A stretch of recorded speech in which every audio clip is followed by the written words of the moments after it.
Okay, so the non-alignment movement. So during the Cold War time period, we have witnessed a kind of a warlike situation only.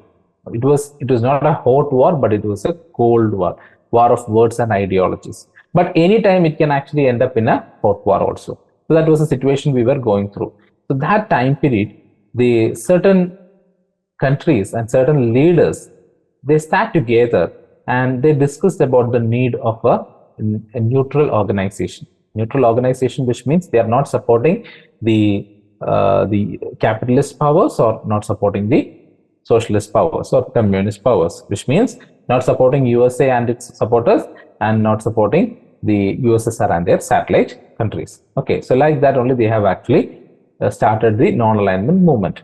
So it was officially founded in the year 1961 in a summit called as Belgrade Conference. Belgrade is in Yugoslavia. So the 1961 non-aligned conference in Belgrade was the first official summit of the non-aligned movement and orchestrated by three key figures. So three people are really behind the formation of this particular movement. They are Joseph Broz Tito, the president of Yugoslavia. That's why it happened in Belgrade. Then Gamal Abdel Nasser, the president of Egypt, and Jawaharlal Nehru, the prime minister of India. So they were the pillars behind this particular organization or this movement.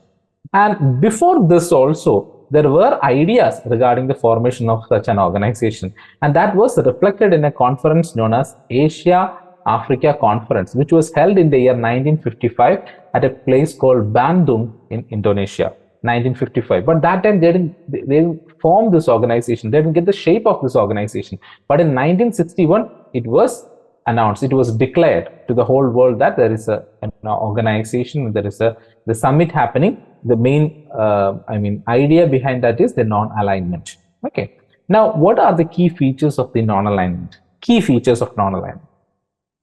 One, neutrality. Okay, neutrality means a refusal to align with any military or political bloc. Focus on maintaining sovereignty and independent foreign policies. Okay, now there is a problem here. When you're actually using the term neutrality, you should never have any kind of relation with these two powers. But it was not a situation. Even if you take the case of India also, India has a certain kind of inclination towards the USSR, the socialist ideologies. And that is the reason why India got support from USSR during the Bangladesh Liberation War of 1971. So which means we are not completely neutral. For our own aspects, for our own reasons, we used to support each other. But we are not supporting them for going against another important nation. Which means India is not aligning with USSR for going against the USA. That is not our intention. We are aligning with USA for our own reasons, our own trade relations, for our own energy needs. That is the reason why we are aligning with them. There is no concern about these conflicts. They don't want to participate in this particular conflict. That is this non-alignment means. That is this neutrality indicates. Now, global peace. Okay, so when you don't want to join any of this, arena, any of this blocks. So ultimately you are aiming at peace. Okay, advocate disarmament and peaceful coexistence. That was the idea. Complete disarmament and peaceful coexistence. They opposes imperialism, colonialism and neo-colonialism because they understood that all these ideologies, that is imperialism, colonialism, neo-colonialism, is rooted in one thing, that is exploitation. Okay, exploitation to a great extent, and all these countries have faced that exploitation also. That is the reason why non-alignment movement, if you see, majority of the members of non-alignment movement are countries from Africa and Asia, especially the newly liberated countries. Liberation from where they have got? From the colonial powers. Okay, so this non-alignment movement has a clear idea or a clear vision against the imperialism, colonialism and neo-colonialism. Now, economic development, another important aspect. It promotes cooperation among developing nations to achieve socio-economic progress. Now, when these leaders, when they have actually joined together, they understood one fact very clearly, that during this Cold War time period, many of the countries are going to get freedom. They are going to get independence, because majority of these countries were actually the colonies of the Britain or any other superpowers. Now, after the Second World War, they are not in a position to hold these territories, and there were freedom movements going on in these colonies. Now they are going to get freedom, and some of these countries already got freedom also. Now the problem is, when you are getting independent, there is always a chance that these superpowers will actually attract them, which means they will tend to give they will provide some kind of a financial support or any other support, and they will make them, or they will bring them into their control. So there are chances for this. That is the reason why non-alignment movement were actually aiming at the development of the developing nations. So what is the crucial aspect? Socio-economic progress. Because they are newly developed, newly independent countries. They do not have any resources left, because these colonial powers have already exploited their resources. Now they need to focus on the socio-economic progress of these developing countries. They advocates for a fair global economic order. A fair global economic order should be there, because they know majority of these countries who are the proponents of this ideology, they knew that all these countries were highly exploited.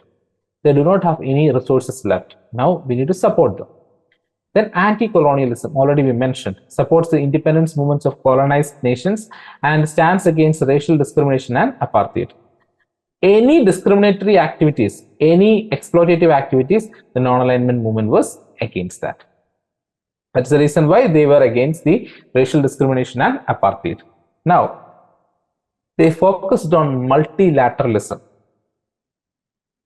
If one country is actually controlling the entire nation, or they having their own control over the other parts of the world, then you can actually say that it's a unilateral society or a world. If two countries are actually involving in it, then it's a bilateral. Okay.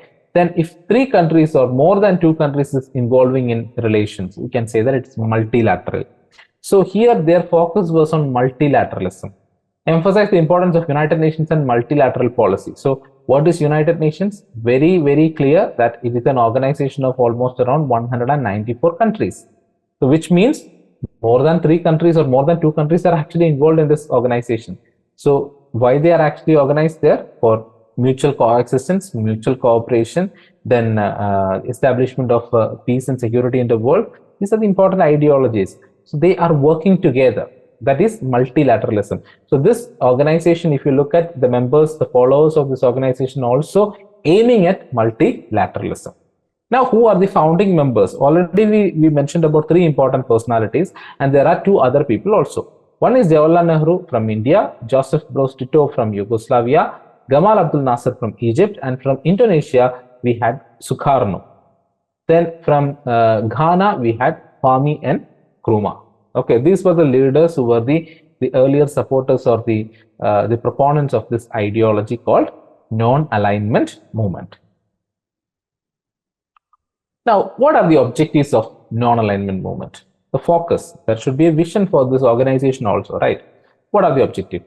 National independence, ensuring national independence, sovereignty and territorial integrity. Is it for only one country?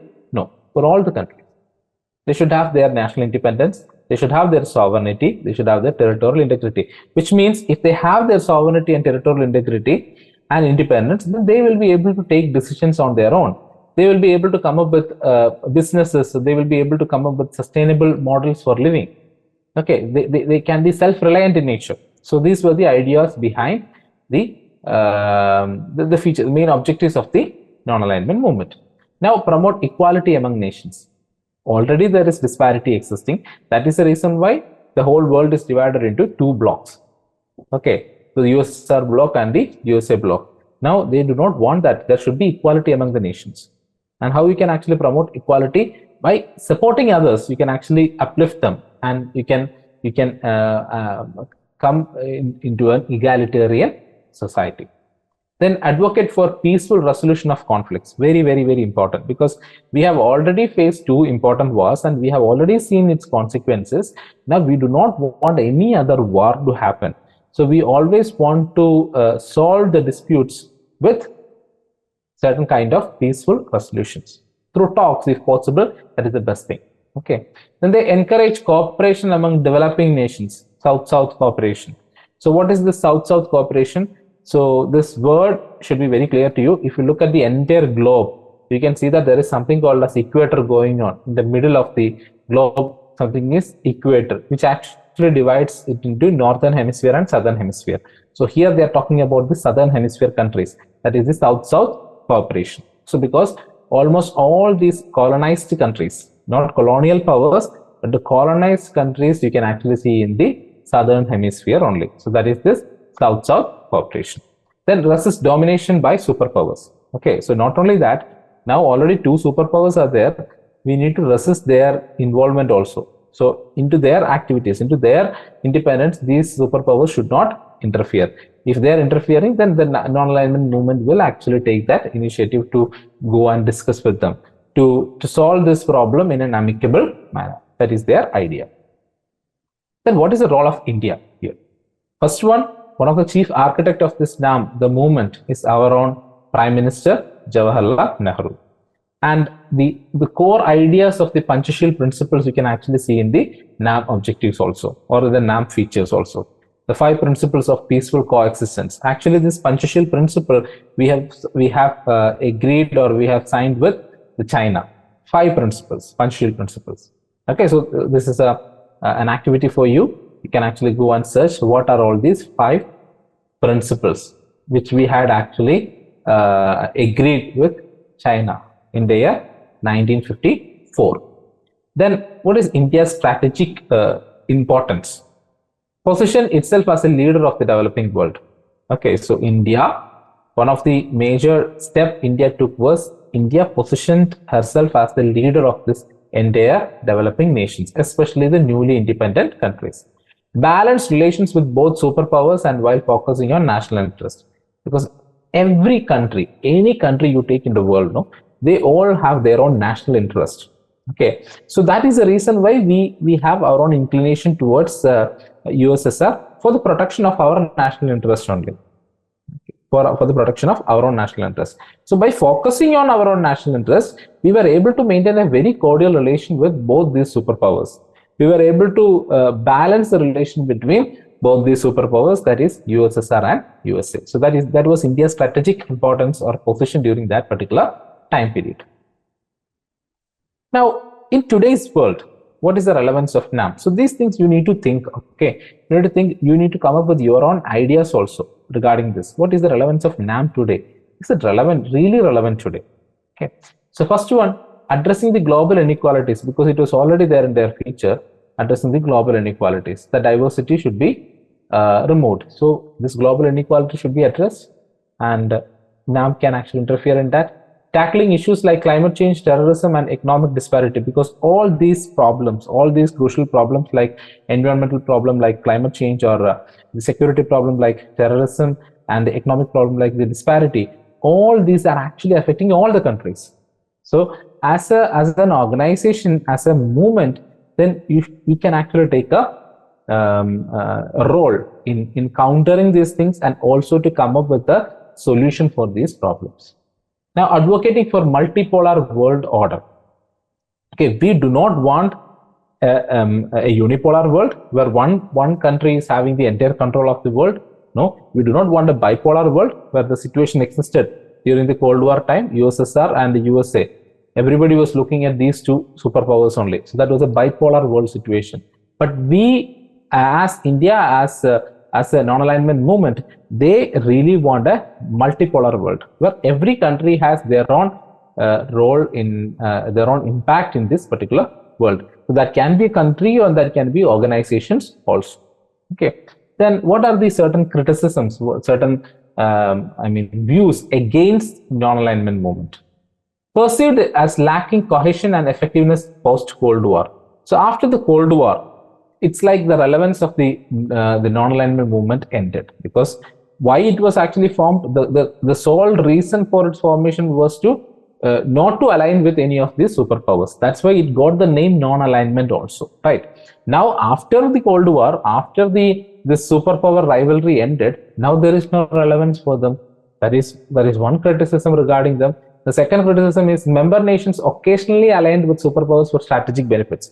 This is what I already mentioned. India, take the case of India. India is a founding member of the non-alignment movement, but we had our own relations with USA and also with USSR. But that is rooted in our national interest. But still, if you are an organization who is considered to be a neutral nation, then you should never have any kind of relation with these countries, these superpowers. That is the generic idea. That should be the idea behind this neutrality, but our neutrality was not like that. Okay, so that is considered as another criticism. Then inability to enforce collective decisions. So when you are actually taking a collective decision, you are not able to execute it. You are not able to enforce it. That was another major weakness of the non-alignment movement. So it played a very crucial role, like we already know, during the Cold War, and giving voice to newly independent nations. While its relevance has evolved in a unipolar and now multipolar world, it remains a platform for advocating peace, development, cooperation among developing countries. Very important. Okay. Now we are living in a multipolar world, but even if we are living in a multipolar world, we have our own security threats. All these countries have their own our own security threats. And for one example, the ongoing war in Ukraine and Russia is one example. The ongoing war and the conflicts in the Israel-Palestine region, another important. So in all these areas, non-alignment movement can actually play a pivotal or a critical role. So that is advocating peace, development, and cooperation among the developing nations. So as an organization, as a movement, they can actually play a really great role in the present scenario in the multipolar world. But whether they are playing that role or not is an important question. So we know that after the Second World War, only the United Nations organization was formed. So is that organization relevant now? That is another major question which was actually asked in the academics perspective. So you have to go and search about it. You have to go and understand about the relevance of non-alignment movement in the present society. Okay, do they have that relevance? Please go and check that. Okay, so these are the important aspects regarding the non-alignment movement, NAM.